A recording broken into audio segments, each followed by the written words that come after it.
Hello, my name is Cecilia Tham, and I'm the founder of Futurity Systems. Let's get started with this topic that I'm very interested in. It's called interspecies metaverse.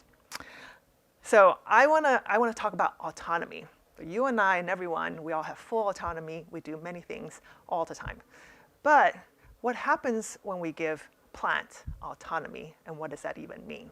And so I am a crazy plant lady. I have many, many plants at home. And so one day in the office, we decided to bring live this thing. And we called it Herbie. Now, Herbie is our plant bot. Herbie has all sorts of sensors on him. Then we haven't quite figured out what gender to give Herbie. But Herbie is full of sensors. They have water sensors, pH level, light level, 6 different sensors that measures Herbie's health. We also put Herbies on wheels, and we wanted to test to see what Herbie can do. And when we're talking about plant autonomy, we're actually talking about giving plants and giving Herbie some level of decision-making capabilities. So Herbie can decide on, for example, if he wants to go for water because the water sensors indicate that he needs water, he will go to the water source. And if Herbie wants to get light, he will navigate and go to the light source.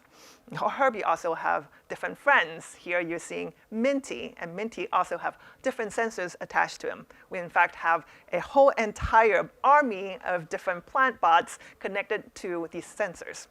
Now, we keep pushing and asking, what else can we give decision-making to these plant bots? And we started to ask ourselves, now, if Herbie can move around, and Herbie has, say, for example, tomatoes, can Herbie come to you and say, do you want to buy my tomatoes?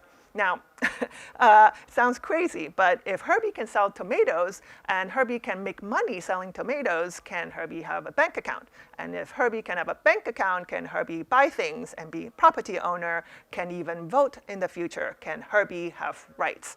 And that got us all started thinking about how we can transition and even bring forth this idea of, let's say, interspecies transactions or economy. Right? So this started out as a thought exercise, but we really wanted to bring it to life. And we thought the best way to approach this is to think about how to convert it into a digital twin. And that's exactly what we did. So we have a whole entire army of different plant bots. We have Ivy, we have Herbie, we have Minty, and they're all connected to these different sensors. And what we did was that we paired these different sensors readings to a rendering of a tree. So for example, the water level then will dictate the leaf color, or the pH level will dictate the height of the tree. And so what you're actually seeing is the biostatus, or the data visualizations of the health of the plant itself. And then what we did was we turned them into NFTs, bringing them into the metaverse in this project called the Plantiverse.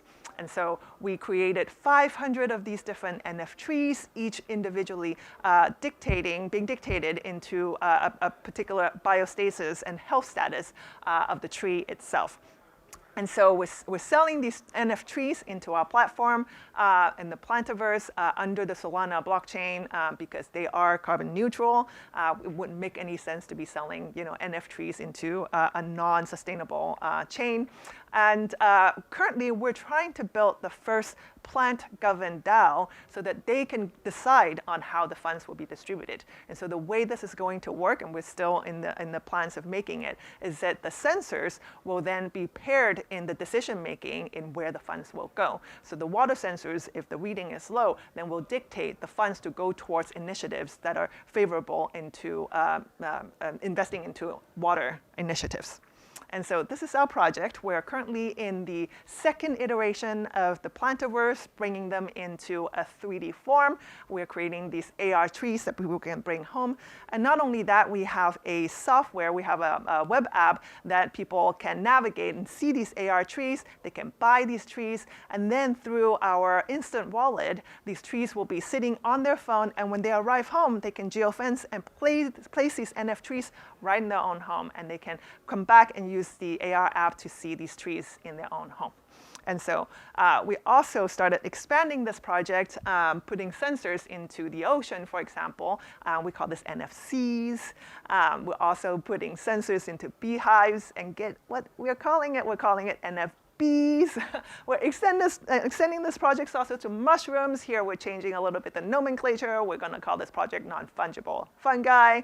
But we really wanted to start mapping all of these different digital twins into the metaverse so that they can become a part of our society through the metaverse.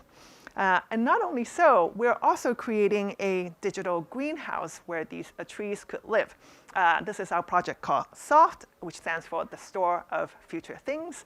And in this store, the store is empty. As you walk in, there's no stock, there's no inventory, because we sell future things. And these future things are digital things like our NFTs. And through the app, they could see these different objects suspended in air. We're also selling other NFTs and digital assets like digital clothing and digital art. And this is a store that is physically located in Barcelona. We're opening different branches worldwide, really welcoming people to come see and experience these digital assets in AR, as also in VR. And we're really envisioning this world where these digital things could become a part of your life. And one of the reasons why we're really heavily invested in this is because we are trying to understand if we can separate what's called essential shopping versus hedonic or pleasure shopping. So essential shopping is your sustenance, is your rice, is your food, versus your hedonic pleasure eating, pleasure shopping is your vase, your 500 pair of shoes that you don't need. If we can separate these things and we can replace all of the pleasure shopping with digital goods, maybe we can be more responsible consumers, and we don't have to waste natural resources. We don't have to waste the things that are just purely giving us pleasure and not sustenance. So with that, I thank you all of you for listening, and please come help us grow the Plantiverse.